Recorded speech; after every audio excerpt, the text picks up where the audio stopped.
ہم نے اللہ سے نہیں کہا کہ ہمیں پیدا کرو پھر ہم اللہ کا شکر کیوں ادا کریں. بالکل یہی سوال میں نے غامدی صاحب سے بھی کیا تھا, انہوں نے اس کا جواب دیا, اور پھر اس میں نے کچھ ویلیو ایڈیشن بھی کی تھی. میری یوٹیوب کے پر آپ ویڈیو دیکھ لیں, اللہ نے مجھے میری مرضی کے بغیر کیوں پیدا کیا. اس ٹائٹل سے بھی ہے اور اس ٹائٹل سے بھی ہے, غامدی صاحب سے اللہ کے متعلق ایک مشکل سوال. تو اس کا لاجیکل آنسر دیتے ہیں ہم. قرآن اس کا جو آنسر دیتا ہے وہ تو دو ٹوک ہے. لا یسأل عما یفعل وہم یسألون. اللہ کو کوئی پوچھ نہیں سکتا کہ اللہ نے یہ کام کیوں کیا, وہ ہر ایک کو پوچھ سکتے ہیں کیونکہ وہ کریٹر ہے. اللہ نے تو اس سوال کو بین کیا ہے. اس کا جواب یہی ہے کہ جو اللہ کی مرضی.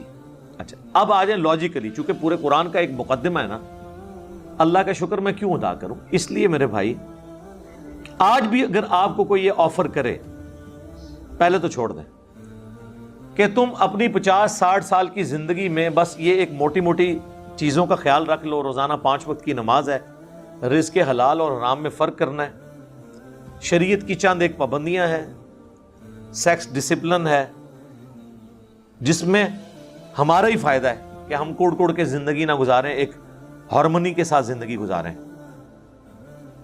تو پھر ہمیشہ کی زندگی تمہیں دوں گا جس میں تمہیں موت نہیں آئے گی, کوئی پریشانی نہیں آئے گی, کوئی بڑھاپا نہیں آئے گا, اور تمہاری مرضی کی زندگی ہوگی. یہاں تو تم 5 مرلے کے پلاٹ کی خاطر ذلیل ہوتے ہو, اور وہاں پہ سب سے آخر میں جو دوزخ سے نکال کے جنت میں جانے والا جنتی ہے, بخاری مسلم میں آیا, اسے بھی اس پلانٹ ارتھ سے 10 گنا بڑی جنت دی جائے گی. پلانٹ ارتھ جس کا صرف سرکمفرنس ہی 40,000 کلومیٹر ہے, یعنی آپ یہاں سے چلیں نا تو 40,000 کلومیٹر کے بعد آپ واپس یہاں پہنچتے ہیں. اس سے 10 گنا بڑی جنت سب سے چھوٹے جنتی کو ملے گی جس نے آخر میں جنت میں داخل ہونا ہے, اپنا لاکھوں سال کا عذاب بھگت کے, اور جس نے بغیر حساب و کتاب کے جنت میں جانا ہے, یا جس کی نیکیاں اس کے گناہوں پر حاوی ہوں گی اس نے جانا ہے, اس کی تو جنت کا کوئی امیجن نہیں. تو میرا خیال ہے دنیا میں کوئی انسان نہیں جو یہ آفر قبول نہ کرے, کیونکہ انسان کی دل میں جو اللہ نے شہوات کی اٹریکشن اور محبت رکھ دی ہے, وہ اس کی متقاضی ہے کہ وہ اپنی اس ٹیسٹ کو ختم نہیں کرنا چاہتا. کس کی خواہش ہے کہ وہ اچھا کھانا نہ کھائے اور ہمیشہ کھاتا رہے مرتے دم تک؟ دنیا میں تو پاسبل نہیں ہے. کھانا پینا چھوٹ جاتا ہے, بیماریاں ہو جائیں تو خریدنے کی قوت کے باوجود آپ کھا پی نہیں سکتے. دنیا میں ارب پتی لوگ ہیں جو نمک مرچ والا کھانا بھی نہیں کھا سکتے, معدہ اجازت نہیں دیتا.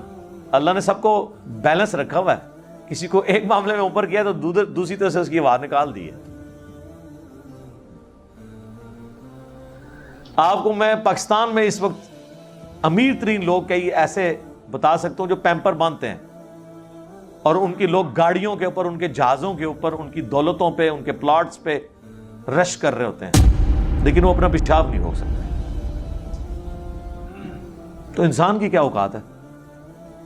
لیکن آخرت میں کچھ نہیں ہے, آخرت میں پیشاب ہے ہی نہیں.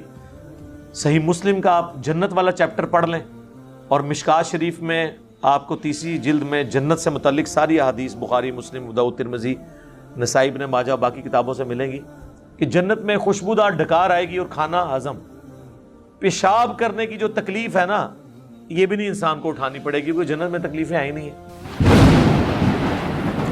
اور جنت میں آپ کا پیٹ کا بھرنا نہ بھرنا یہ آپ کی مرضی سے ہے. آپ لذت کے لیے کھائیں گے. دنیا میں تو آپ لذت والی چیز تھوڑی دیر کھائیں تو پھر پیٹ جواب دے جاتا ہے. نہیں, جنت کی کسی نعمت کو فنا نہیں ہے. آم توڑ کے کھائیں گے, پھر آم دوبارہ اگ جائے گا اسی وقت ہی, کسی چیز نے ختم نہیں ہونا. اتنی بڑی بڑی نے. اور سب سے بڑی بات, کن فیکون جو اللہ کی کوالٹی ہے, وہ کسی درجے میں اللہ تعالیٰ اپنی مخلوق کو اس حوالے سے دے دے گا کہ اس کی خواہشات کی تکمیل ہوگی جنت میں. جو خواہش کرے گا, جو سوچے گا اس کے سامنے آ جائے گا. یہ تو کوالٹی صرف اللہ کی ہے, لیکن انسان کو اللہ تعالیٰ یہ کوالٹی وہاں پہ دے دے گا. تو یہ کتنا سستا سودا ہے, چند سالوں کی زندگی دے کے ہمیشہ کی زندگی حاصل کر لینا. نہ ختم ہونے والی۔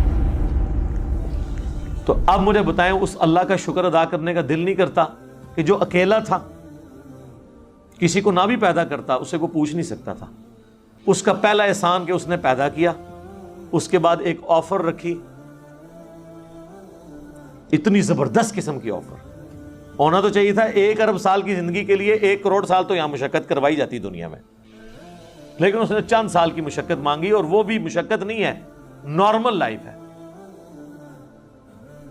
بس صرف لائف کا ڈسپلن ہے، اور ہمیشہ کی زندگی دے دی۔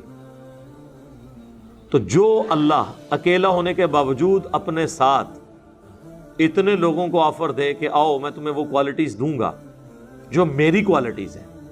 موت کسے نہیں آتی؟ اللہ کو۔ انسان کو بھی موت نہیں آئے گی۔ دیکھیں نا، یہ تھوڑی بات ہے، دنیا میں موت آنی ہے نا، جنت میں موت نہیں ہے۔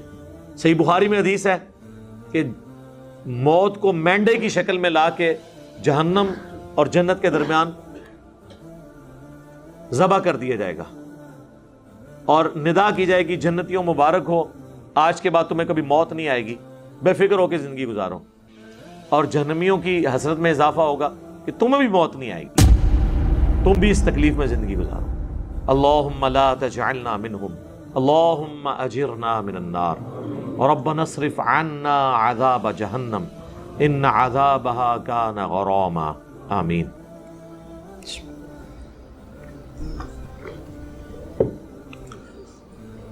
اللہ کی ذات کو جب آپ اس پہلو سے دیکھیں گے تو آپ کے اندر سے، آپ کے ایک ایک ریشے سے اس کے لیے شکر کے جذبات ابھریں گے۔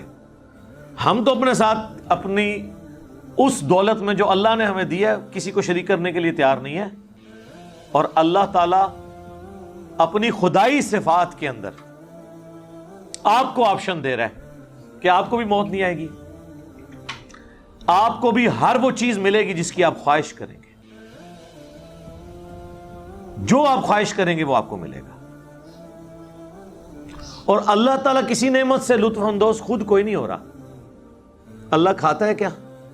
اللہ کی کوئی بیوی ہے؟ اللہ کے کوئی بچے ہیں؟ یہ وہ ساری چیزیں جو ہمارے لیے اٹریکشن کا باعث ہیں، اللہ کے لیے ان میں سے کوئی بھی چیز اٹریکشن کا باعث نہیں ہے سوائے ایک چیز کے، اور وہ چیز یہ ہے، حالانکہ اس معاملے میں بھی وہ غنی ہے، لیکن یہ اس کی خواہش ہے کہ بندے، انسان، مخلوقات، جن، فرشتے اس کا شکر کریں، اس کی عبادت کریں، ٹوٹل اوبیڈینس کریں۔ وما خلقت الجن والانس الا لیعبدون، ہم نے جن اور انسانوں کو فقط اس لیے پیدا کیا کہ وہ ہماری عبادت کریں، ہمیں مانے نہیں، صرف عبادت کریں، اور عبادت کہتے ہیں ٹوٹل اوبیڈینس کو۔ تو اس لیے شکر ادا کریں جی۔